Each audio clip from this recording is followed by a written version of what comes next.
Kita beralih ke informasi selanjutnya, Saudara. Sebanyak 8 orang tersangka kasus pinjaman online ilegal berhasil diungkap oleh jajaran kepolisian dari Polda Jabar Kamis 21 Oktober 2021. Kabid Humas Polda Jabar Kombes Pol RD Adrimulan menjelaskan, 8 tersangka ini memiliki peran yang berbeda-beda, mulai dari direktur hingga desk kolektor. Para tersangka yang berhasil diamankan diantaranya yakni GT, 24 tahun, MZ, 30 tahun, AZ, kemudian RS, 28 tahun, AB, 23 tahun, EA, 31 tahun, EM, 26 tahun, dan RSS, 28 tahun, selaku Direktur PT TII. Informasi lebih lengkapnya akan disampaikan oleh rekan jurnalis kami dari Tribun Jabar, ada Nandri Prilatama yang saat ini sudah tersambung bersama kami. Halo Nandri. Halo rekan Firda. Nandri, bisa Anda jelaskan bagaimana terungkapnya pihak kepolisian Polda Jabar ini mengungkap pinjaman online ilegal di sana? Oke, terima kasih rekan Firda. Sobat Tribuners, tadi pagi pukul 10, jajaran Polda Jabar melakukan konferensi pers terkait pengungkapan kasus pinjaman online yang di mana Polda Jabar itu pada hari Kamis tanggal 2 September 2021 itu Subdit 5 Direktorat Reserse Kriminal Khusus melakukan patroli cyber di jaringan internet dan media sosial atas adanya pelaporan dari salah satu korban berinisial TM berusia 30 tahun terkait adanya praktik pinjaman online ilegal melalui aplikasi dengan inisial TC atau tunai cepat. Nah, korban ini sempat menjelaskan dari pinjaman yang diambil korban, dirinya hanya mendapatkan pencairan 50% dan harus mengembalikan 2 kali lipat.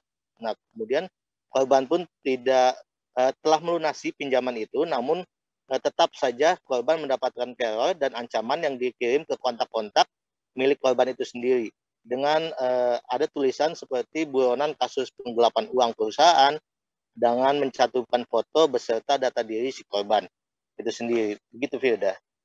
Kemudian Kemudian bagaimana untuk modus operandi yang seperti apa yang dilakukan oleh para pelaku pinjaman online ini? Modus operandi itu sendiri dari para tersangka yang telah diamankan memiliki peranan yang berbeda-beda.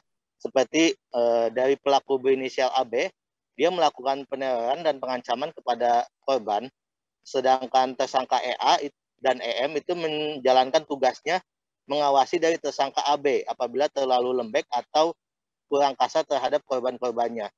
Sedangkan pelaku berinisial MZ itu berperan sebagai IT support yang menyediakan kartu GSM yang sudah terregistrasi secara ilegal.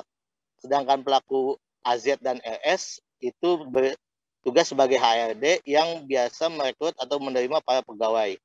Sedangkan pelaku GT selaku asisten manajer di perusahaan itu, dia bertugas sebagai penanggung jawab perusahaan dan RSS sendiri sebagai direktur perusahaan itu. Seperti itu.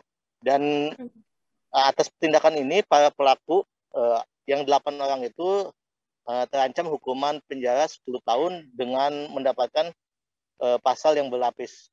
Gitu kan, Firda.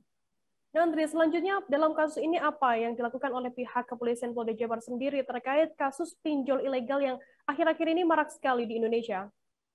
Nah, selanjutnya tadi berdasarkan keterangan dari Direskrimsus Polda Jabar, Kombes Arif Rahman, menyebutkan bahwa jajaran kepolisian Polda Jabar terus akan mengembangkan kasus ini sampai ke akar-akarnya hingga mereka menduga masih ada kemungkinan founder yang biasa memberikan anggaran atau dana untuk pinjaman online ini. Seperti itu, kan Firda? Baik, Tribuners, jurnalis kami tadi juga sudah menghimpun keterangan dari salah seorang korban pinjol berinisial TM dan juga Kabid Humas Polda Jabar, Kombes Pol RD Adrimulan. Berikut liputannya untuk Anda.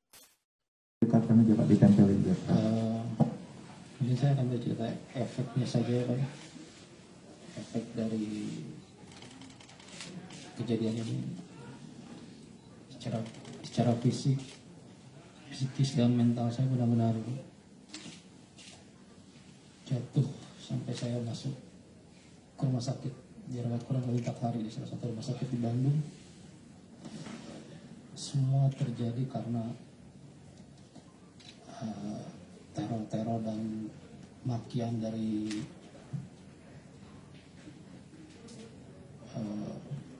pelaku seperti itu mungkin. seperti itu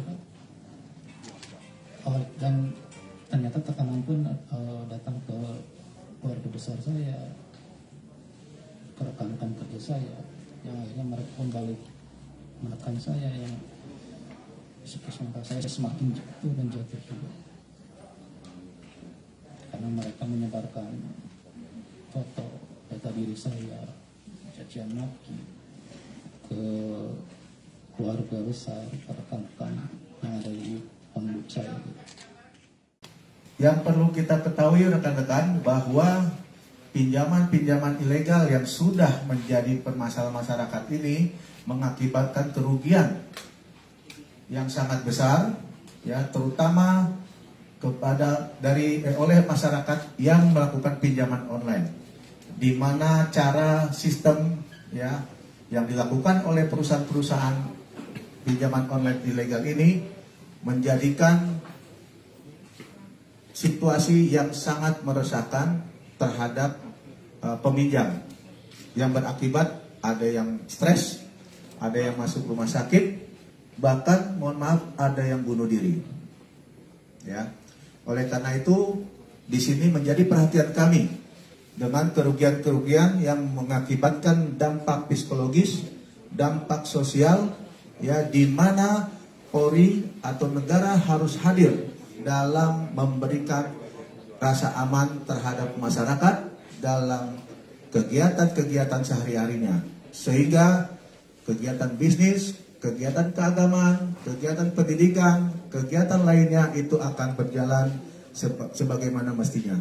Terima kasih sudah nonton. Jangan lupa like, subscribe, dan share ya.